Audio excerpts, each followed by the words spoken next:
Lecture on the change of mind. The appearance also changes.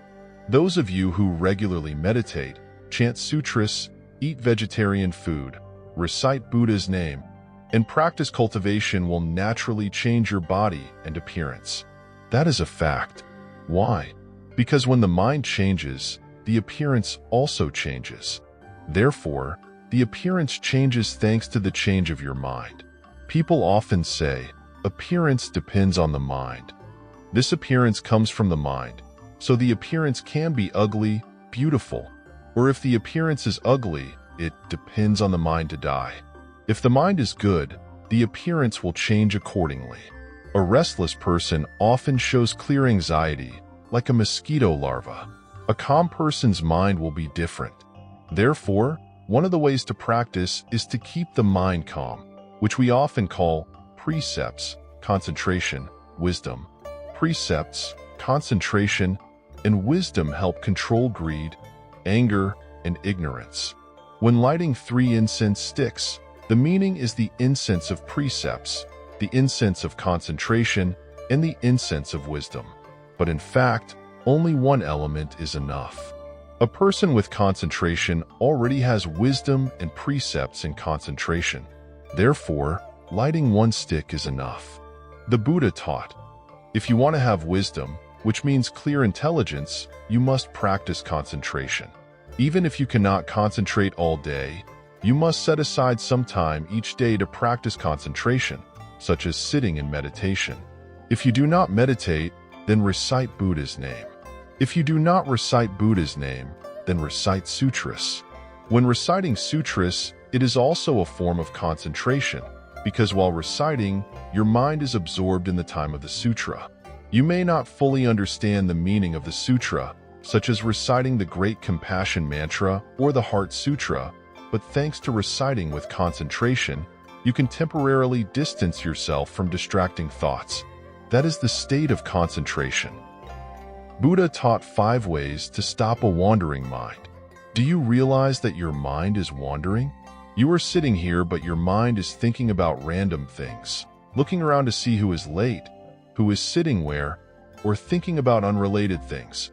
Our mind is like a monkey and a horse. The mind is the monkey, the mind is the horse. The monkey is always swinging from branch to branch, while the horse is always standing and sleeping. If a horse is lying down, it is a sick horse. A wandering mind is difficult to concentrate, so no matter what you do, you cannot do it completely. Why do you keep reciting sutras but do not remember? Because you read without paying attention.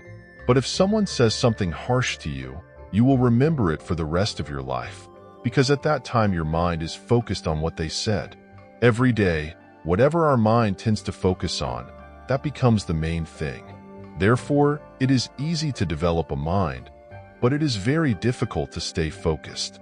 We need to practice concentration every day. Buddha taught us to practice contemplation. For example, when you are angry, contemplate compassion and impermanence. Angry people easily say bad words, causing others to be offended. If you remember impermanence, that life is short and everything changes, it will be easier to let go. People who are greedy should contemplate impurity. Impurity is not only dirt, but also change, impermanence. For example, a flower is beautiful today, but will wither in a few days. If we do not bathe, our body will smell. From the roots of our hair to our feet, everything needs to be cleaned, otherwise it will be dirty. People who are greedy for money should contemplate money as something outside the body, just a means. Money used properly is precious, but if not used properly, it will become bad. Everything in life, from cars, ships to smartphones, does not last forever. When attached to something, contemplate that it is not permanent.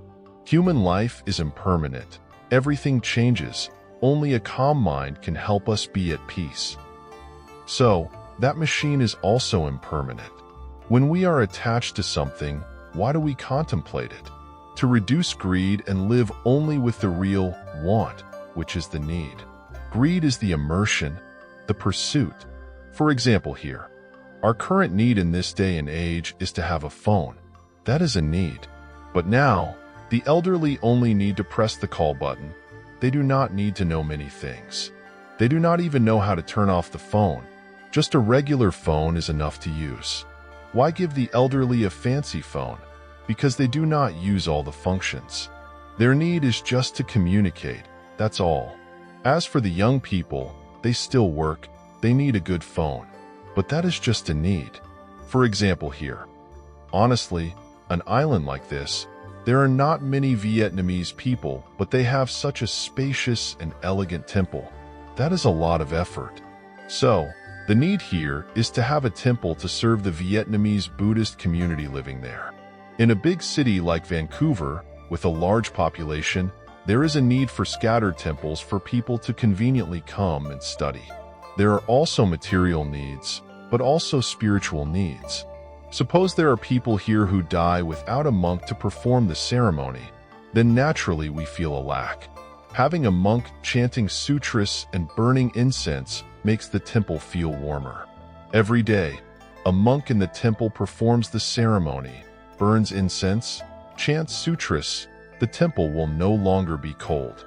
The Buddha did not teach us not to follow anything. That is not true. But he taught that if we accidentally become too attached, we should contemplate that everything is impermanent. Now, take a look. Mountains, rivers, land, sky, moon, clouds, water, houses, people. Is there anything that does not change? Nothing. People have 4 characteristics: birth, aging, sickness, death. What about houses? Formation, duration, destruction, emptiness. Or in other words, birth, duration, change, and destruction. For example, this temple. When we build it, it is called birth. Now it exists, it is called duration. Over time, it changes, it is called change.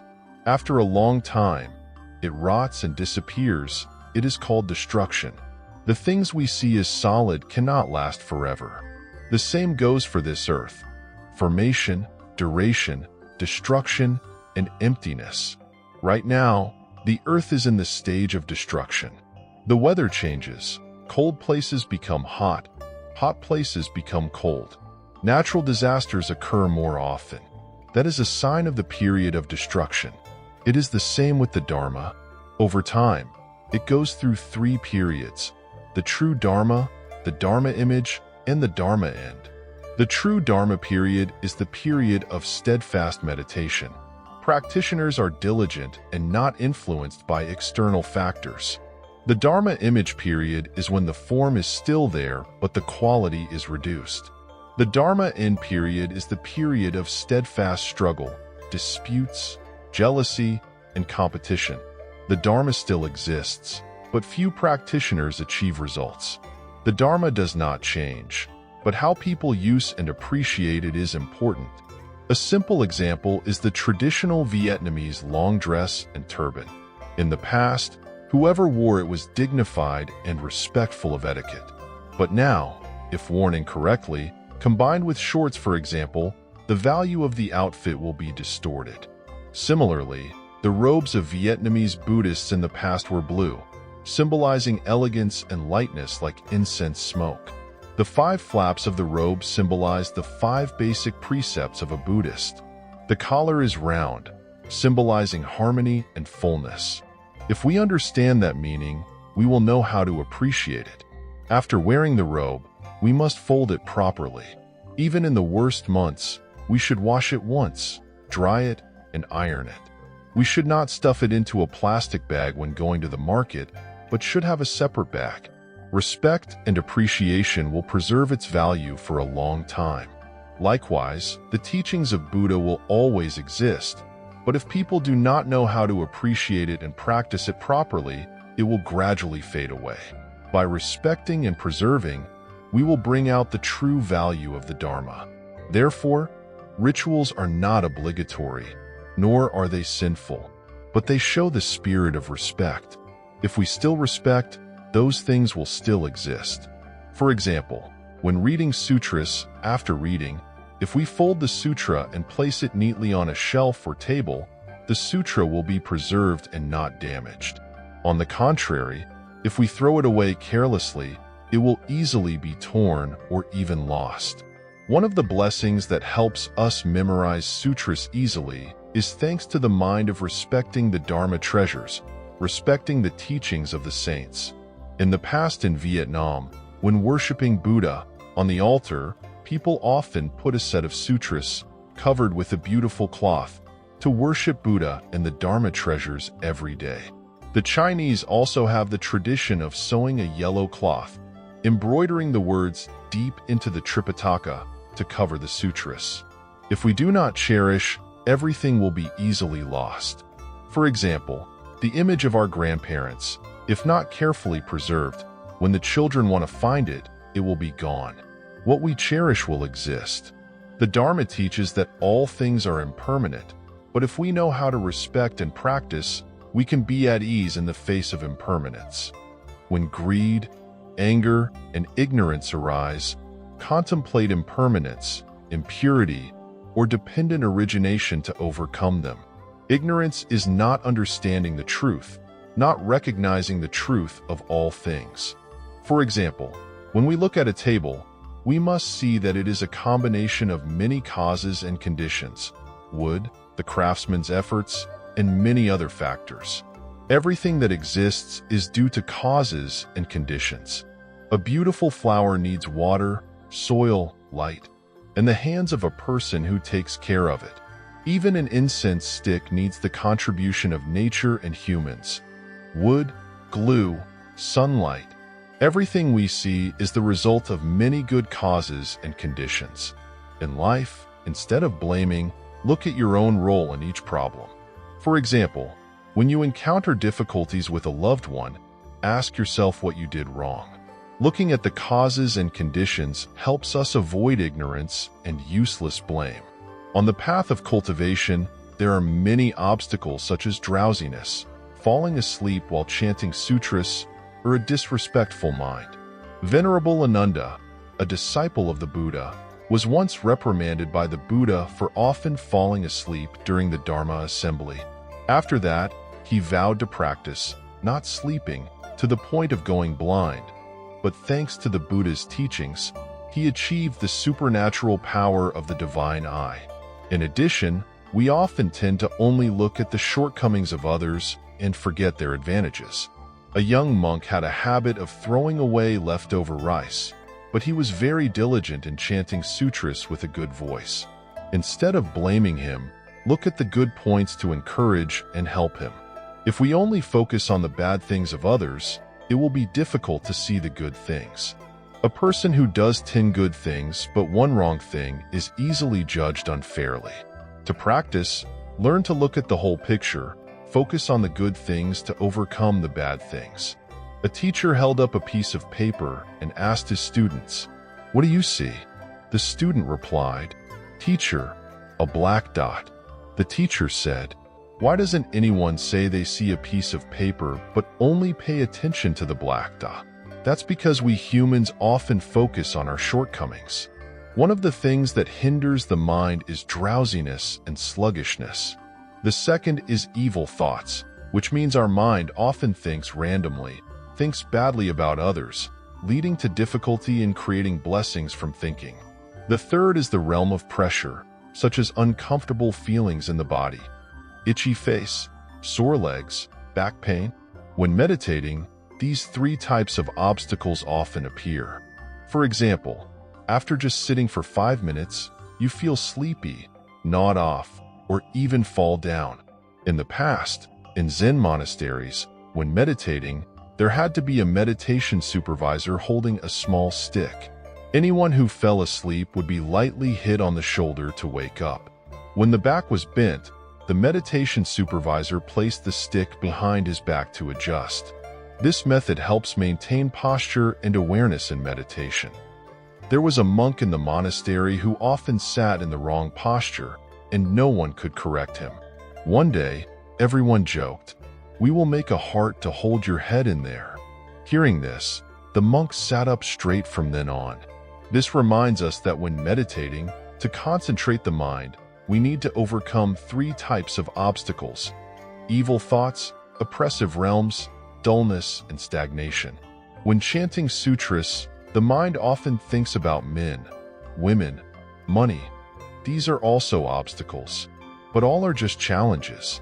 To concentrate the mind, Buddha taught the 5 contemplations of the mind. When greedy, contemplate impurity. When angry, contemplate compassion. When ignorant, contemplate causes and conditions. When distracted, contemplate the breath. When there are obstacles, contemplate the Buddha's good features. For example, if your mind is scattered, focus on your breathing. Inhale and count 1, exhale and count 2, until 10, and then count backwards. No need to try, just sit normally, let your breathing be natural. Or recite Buddha's name, inhale, Amitabha, exhale, Dafat. If you go for a walking meditation, combine each step with your breath or recitation. The most important thing is that your mind must be concentrated, not scattered. If thoughts come in, pull them back to your breath and let them go. Buddha taught that an unstable mind is often caused by greed, anger, ignorance, distraction, and obstacles.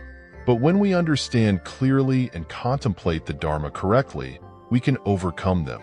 For example, if we are greedy, we contemplate impermanence and impurity.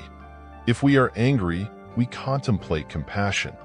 If we are ignorant, we contemplate dependent origination. All are to stop our mind from wandering. Obstacles are just challenges. When you have sore feet, feel sleepy, or feel bored, don't give up. Developing the mind is planting the Bodhi seed, but it needs to be nourished by relying on the Buddha, the Dharma, and the Sangha. Don't let praise or criticism shake your mind. The Dhammapada teaches, like a solid mountain, no wind can shake it. The wise man is also like that, not moved by praise or criticism. Practitioners need to learn how to transform themselves instead of expecting things around them to change. Right or wrong is not in the nature of things, but in our perspective. For example, now you are on this island, and it suddenly snows this season, for example. Now you shouldn't say, "Hey, why is it so strange? What's so strange today, everyone?" You are up there, wasting your energy. The important thing is that you know that today the weather is unusual. It should be warm this season. Why is there snow? Now, we have to apply the snow. Driving, wearing clothes according to the snow, we cannot change the outside. The important thing is that we practice adapting to the situation. Practicing to live like that means we live by a way of contemplating life. The word quan means we look deeply, see clearly everything so that we can adapt to all situations. For example, yesterday Fa Hoa had a fever. Half of her body was cold, uncomfortable, and her head was aching badly. But she didn't say anything. Why? Because the show was scheduled, and she had to finish everything. You know, taking pictures of the list of ordinations would encroach on the ordination time. But I couldn't bear to leave those who had registered to take ordination. So, be told the nun to call those who were still here, how many people, and then perform the ceremony for them. Until all the programs were finished, the others would leave, then let the teacher rest. Fa Hoa said, "Okay, I can still try, but let the masses be happy. Today, people have spent the whole day to attend the retreat. Now there's only a little more time to take a souvenir photo. Letting them be happy makes me happy too. You understand. You come here to do Buddha's work with all your heart, and when people come to you completely, you also live completely with them. That is the way to practice in our daily life. Sometimes, we should treat our brothers and sisters like that. Don't think long-term, just one day." Fa Hoa often thinks like that. For example, that person, let's do something. We only have this day with that person. I say, I have 10 years left, so I will do today to satisfy their anger and accept me and then think about it. But sometimes we should reflect, we only have one day left to live. Then, We should do something to make this day complete. Then the next day, having one more day is a reward, right? Gate gate paragate parasamgate bodhisvaha. Go, go, go further. Try harder. Attain enlightenment. Try harder. Try not enough. Try harder. Finally, you will achieve Bodhi. Only then will you shout with joy at your achievements. So always try. Many people say, now I try to study, but living together has no gateway, pushing each other to the island. You notice, for married life, children, friends, everyone has to learn this sentence. So why is it called the great mantra, the unparalleled mantra, eliminating all suffering? Because it is simply effort. Vong Hoi Safa Ho pay homage to that and read that poem on the lotus platform in the halo of virtue and human appearance How Hui Hong, the great enlightened one with perfect compassion. That is one of the songs praising the Buddha, instead of you chanting the Supreme Dharma method, the Supreme Dharma King. Every now and then you change to another song to remember, not to forget.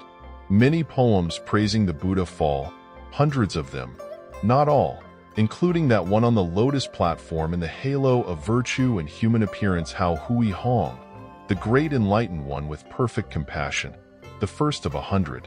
Pay homage to Kim Dung earnestly and wholeheartedly with the precious image. That, the precious image also refers to the image of the Buddha. The image of the Buddha is the precious image, expressing the sins of many lifetimes. Tran Lotus Sin Chi Toi Ka, the word Tranlo, means you express it, reveal it. Like you say, I would like to confess and repent. It is okay to confess, it is okay, but usually you use the word fatlo, like when you are sick and sweat, the illness is cured. In the temple, the word fatlo means when you do something wrong. Tell people, fatlo is like what we call in real life, we say it ourselves. We say it out loud. Eliminate the suffering. The Chi Keen Vu means hoping to eliminate the mistakes of many lifetimes. The word Keen Vu means mistakes. Anyone who recites the Chinese repentance and refuge knows this word. Disciples of the party themselves act as true nature, in vain entering the stream of delusion and following birth and death. With the drifting and sinking of form, Ta Ni is contaminated by the accumulation of the past 10 times, becoming a person of the world of leakage. The 6 senses and 6 objects of the senses commit boundless sins. Not TNVU means all the mistakes are sincerely repented. Disciples from the moment they have a little understanding are called Tu-Tung Hu Tuk. From the time of understanding there is called Hu Tuk. There is a little understanding. For example, when I was young I did not know how to distinguish, but when I grew up, I knew a little bit to distinguish between men and women, good and bad. Until now, Vi Tri Kim San, from the time I knew until now, turning towards the 8 evil paths, it is said in here that why is it that I have betrayed the 8 righteous principles and turned towards the 8 evil ways? See, what is the word betray? Pushing away and betraying. It is called betraying the 8 righteous principles.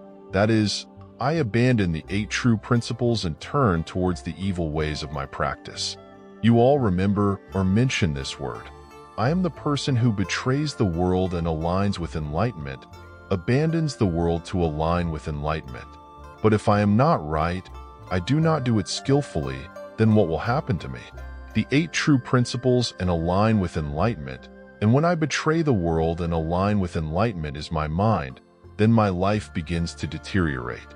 From the time I had a little understanding until now, I often abandon the 8 true principles and turn towards the 8 evil ways, awakening the 3,000 forms of desire, opening up all kinds of thorns. Week 8 of greed and desire. 8 liberations follow the 8 desires. What are the 8? Greed for food, drink, play, sleep, money, music, watching, looking at life. Those are the 8 desires. For example, we usually have 5 desires, but these desires are normal, but we do not know enough. We never accept what is enough. We mostly take what is more.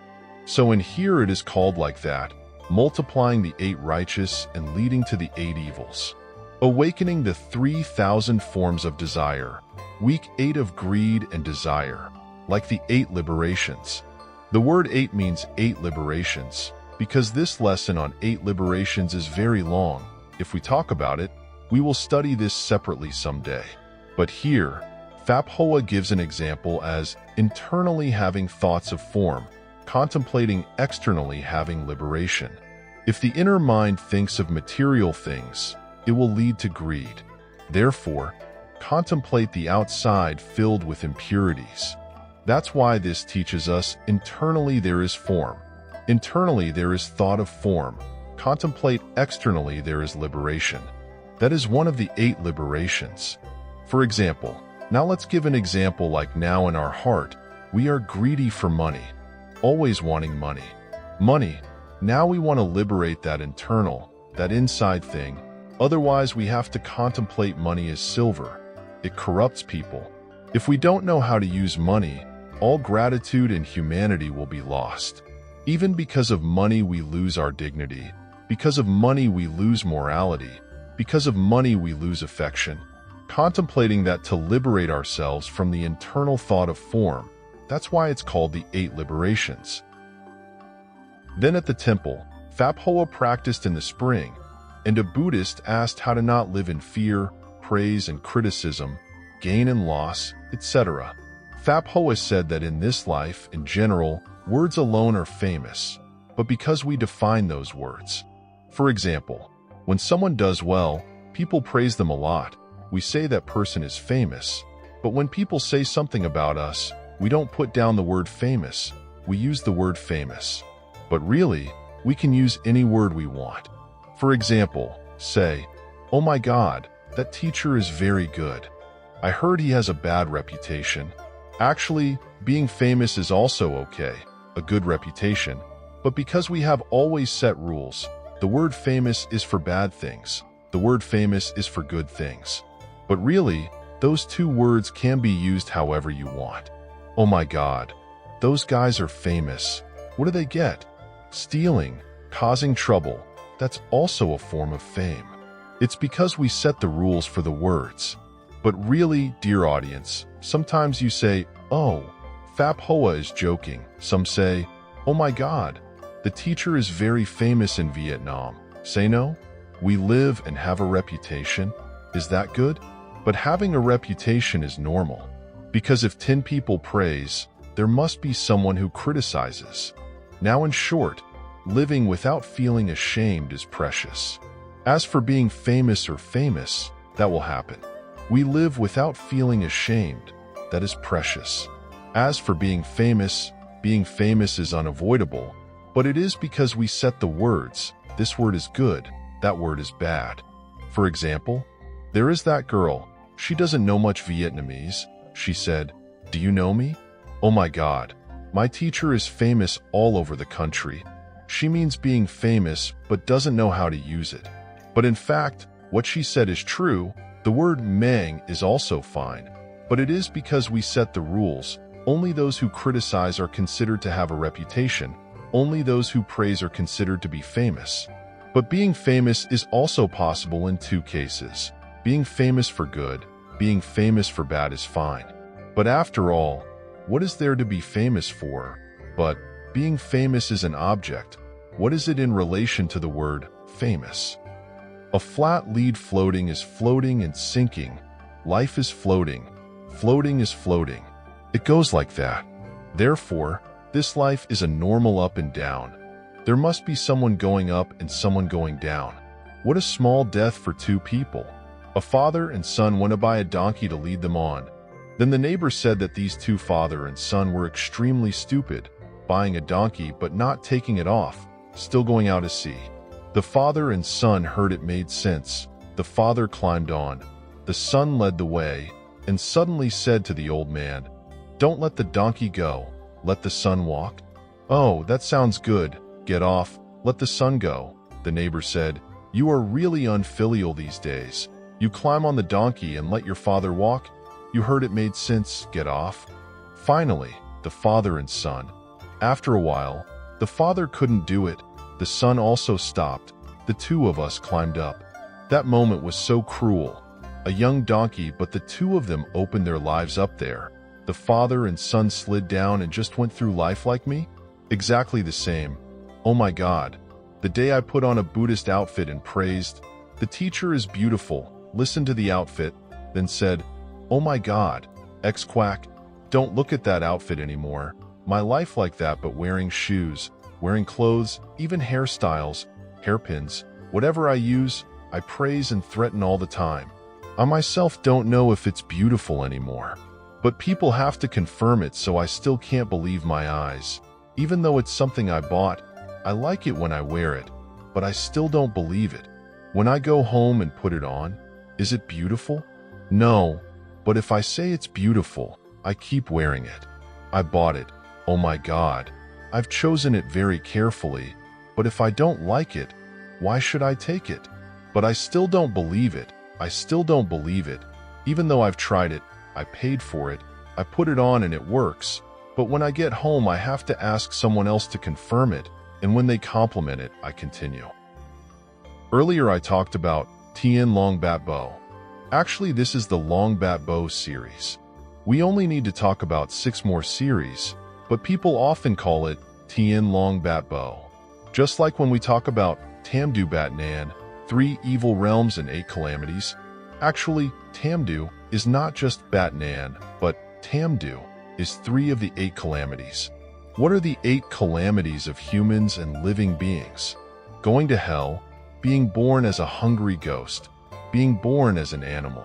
Hell is suffering, hungry ghosts are hungry, animals are ignorant. Actually, those 3 species have already seen suffering.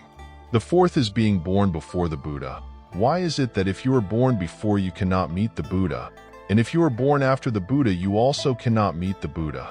That is the 5th calamity. The 6th is being born with a deaf, mute, or mute tail, one of those 4. What are the 7th and 8th? Worldly wisdom means that you have a lot of worldly and private knowledge, but you cannot accept the good and beautiful things of others. That is a disaster. For example, in life, you are a doctor, highly educated. When you enter a temple to practice, you must forget that degree, because the path of practice is different from the path of education. The path of education cannot be applied to the path of practice, because this is the spiritual path, not the path of degrees. The spiritual path requires patience, endurance, and hardship to achieve. As for degrees, they have no value here. If they do, they are only temporary in material studies. You must remember that practice and enlightenment come from wisdom, not from knowledge. Wisdom is different from knowledge. Knowledge comes from studying, and wisdom comes from practice.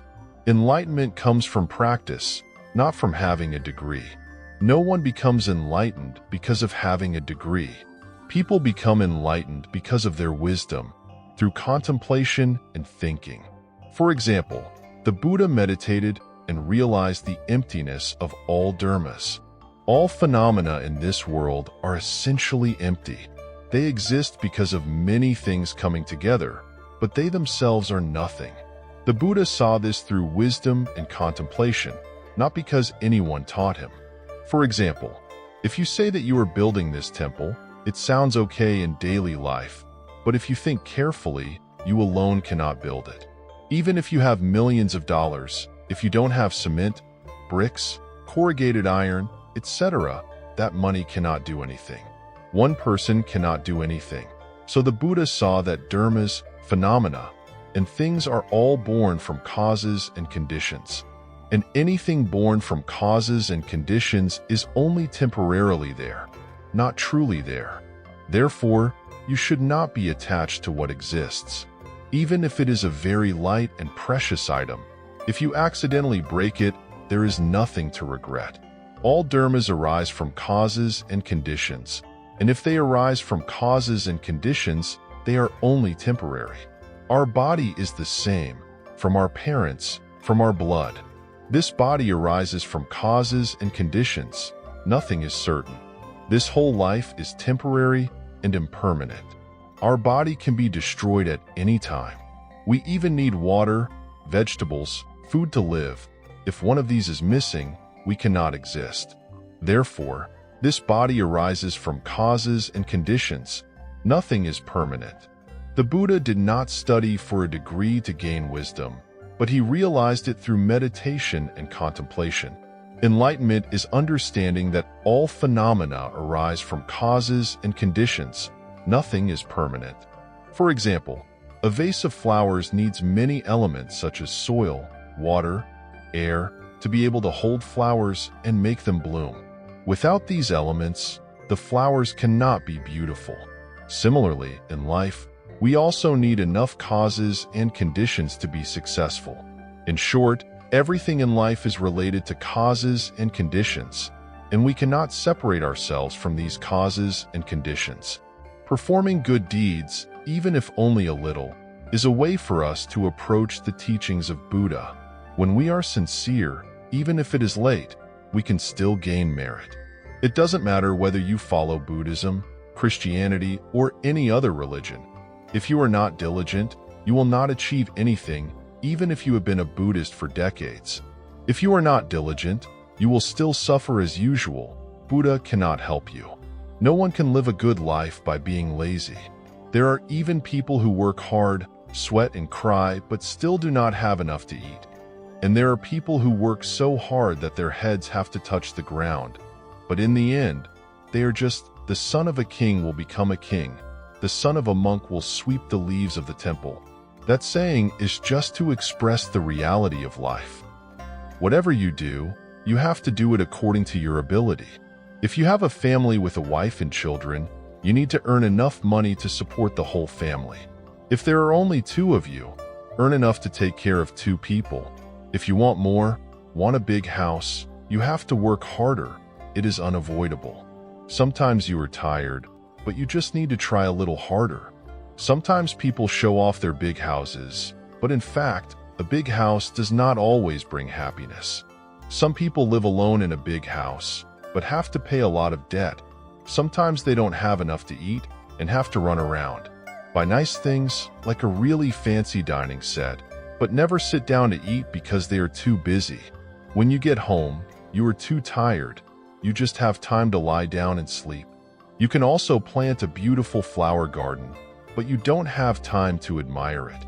Neighbors can admire and compliment, but I myself cannot see that beauty because all day I just work, come home, get tired and sleep, and have to wake up early to go to work the next morning.